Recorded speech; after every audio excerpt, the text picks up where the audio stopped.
এই মুহূর্তে সবথেকে বড় খবর এনএমটিভি বাংলার পর্দায় আপনাদেরকে দেখানোর চেষ্টা করছি। ক্যানিং পূর্ব বিধানসভা আরাবুল ইসলাম তিনি এসেছিলেন। আরাবুল ইসলাম দুর্গাপুর গ্রাম পঞ্চায়েতে এসেছিলেন। গ্রাম পঞ্চায়েতে উপপ্রধান গঠন ছিল, সেই উপপ্রধান সিলেক্টেড আইএসএফ এর জন্য তিনি কিন্তু এসেছিলেন দুর্গাপুর গ্রাম পঞ্চায়েতে এসে। আর দুর্গাপুর গ্রাম পঞ্চায়েতে সে দুর্গাপুর মানুষের জন্য কি বললেন আরাবুল ইসলাম আপনাদেরকে শোনাবো। যে আমার যারা মেম্বার আজকে যারা এখানে উপস্থিত হয়েছে প্রায় 28 জন তারা উপস্থিত হয়েছেন, তারা সর্বসম্মত ভাবে আমাদের উপপ্রধান নির্বাচিত হয়েছে। শাহাবুল মোল্লা, ও রাজু রাজু করে সবাই ডাকে শাহাবুল। আমরা দলীয় নেতৃত্ব আমরা খুশি।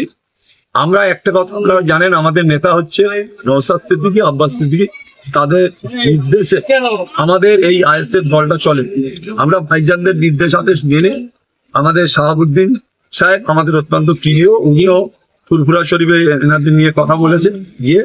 তাই আজকে সব থেকে যেটা ভালো লাগছে যে আমরা ঐক্যবদ্ধভাবে একসাথে কাঁধে কাঁধ মিলিয়ে এই অঞ্চলে বিরোধী বলে আর কিছু থাকলো না, সবটাই আমাদের পক্ষে।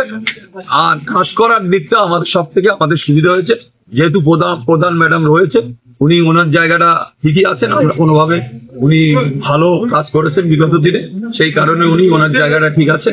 সব প্রধান সহ আমাদের 28 জন মেম্বার আইএসএফ এ যোগদান করে আজকে আমরা আমাদের সিদ্ধান্ত নিতে পারে আমরা খুশি। আমরা ক্যানিং পূর্বের সমস্ত নেতৃত্ব এখানে এসেছি, তাদেরও আমি আন্তরিক শুভেচ্ছা অভিনন্দন জানাবো যে আজকে এই কর্মসূচিতে অংশগ্রহণ করার জন্য।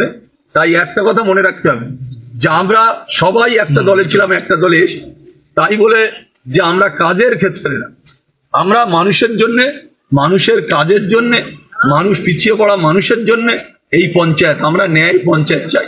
তাই আজকে এই পঞ্চায়েত আমরা ন্যায় পঞ্চায়েত, মানুষের পঞ্চায়েত। মানুষ যারা পঞ্চায়েতে এসে যাতে না ফিরে যায়, পঞ্চায়েতে নির্বিঘ্নে যাতে কাজ হয়। আগামী দিন প্রতিটা ক্ষেত্রে আমরা চাইবো আমার যারা মেম্বার এখানে আছে, মহিলা মেম্বার আছে, পুরুষ মেম্বার আছে, তাদের কাছে আমাদের অনুরোধ থাকবে যে আপনারা নিজ নিজ এলাকায় যেমন কাজ করবেন, সেখানে দলীয় কর্মী আইএসএফ এর আমাদের যারা আছে তাদের সাথে করে নিয়ে আপনারা নির্বিঘ্নে কাজ করুন, মানুষের পরিষেবা দিন।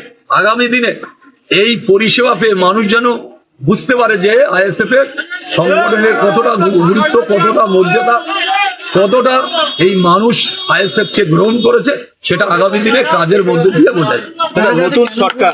নতুন সরকার আসে, কাজের গতির উপরে কতটা আস্থা আছে? না, একটা ব্যাপারে শুনুন, কেন্দ্র সরকার আর রাজ্য সরকার ডবল ইঞ্জিন সরকার, কেন্দ্রেও বিজেপি, রাজ্যেও বিজেপি। আমাদের একটাই কথা যে আমরা সঠিকভাবে কাজ চাই। আমরা সরকারের কাছে আমাদের আবেদন থাকবে আমাদের পঞ্চায়েতগুলোতে যাতে নির্বিঘ্নে কাজ করতে পারে, মানুষ যাতে পরিষেবা পায়, প্রতিটা ক্ষেত্রে যাতে বঞ্চিত না হয়, সেই ক্ষেত্রটা এই সরকারের কাছে আমাদের আবেদন থাকবে যে আমাদের কাজ পরিপূর্ণভাবে দিক পঞ্চায়েত, আমাদের পঞ্চায়েতের মেম্বার প্রধানরা সঠিকভাবে কাজ করতে পারে।